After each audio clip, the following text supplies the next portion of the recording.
তো চা শ্রমিকদের কাছে দেখতেছি এক লোক যায় লিফলেট দিতেছে। লিফলেট দেওয়ার সময় যে কইতাছে ও বন বাড়িতে যে মোমবাতি লইছে এটা সুন্নি না সুন্নি না। আমরা এলাম শুনি, আমরা শুননি, আমি শুননি না। আপনি বুঝতে পারছেন নি বাটফারি কত প্রকার? ও কি কি ঠিক নেই?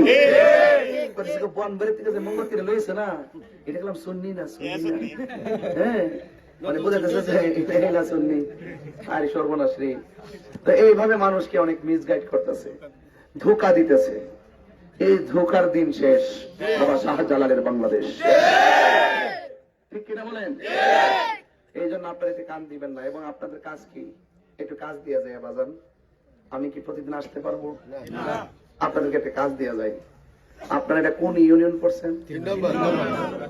3 নম্বর দেওয়ারগাছের চন্ডী, চাঁদপুর, এগুলো কি দেওয়ারগাছে পড়ছে না?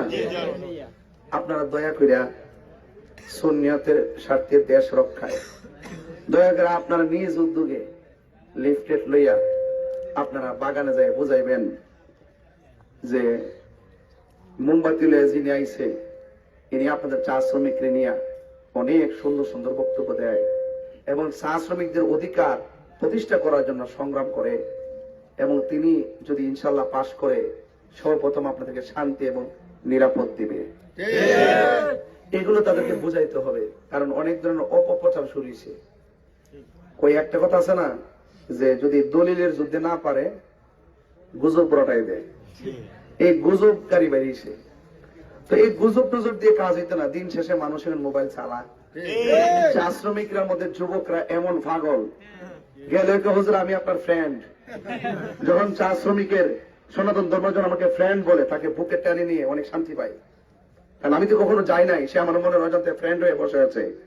এরাই হলো শ্রেষ্ঠ সন্তান। কথা গান ঠিক না?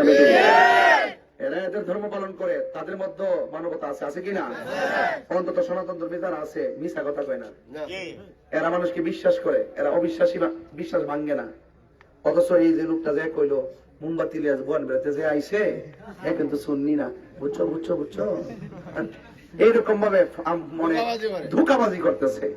তো এই জন্য বলছি মিথ্যাবাদীর পরাজয় হবে। কথাটা ঠিক না বেটি?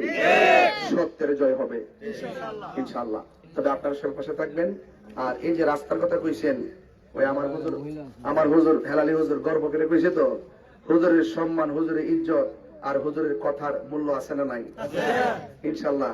ওই যে বললাম না যে আমি যে ব্রাহ্মণবাড়ি থেকে আসছি, অনেক মানুষকে হুজুর বাড়ির বন মেরা কেউ নাই কিতা করবো, এখানে এসে এমন কিছু করিয়া দিয়া যাবো, আল্লাহ দিল্লি রাখে আর কি, এমন কিছু করিয়া দিয়া যাবো যে এরার মুখ দিয়ে বাইরে যে বাপরি বাপ কিতা ভাবছিলাম কিতা হইল রে।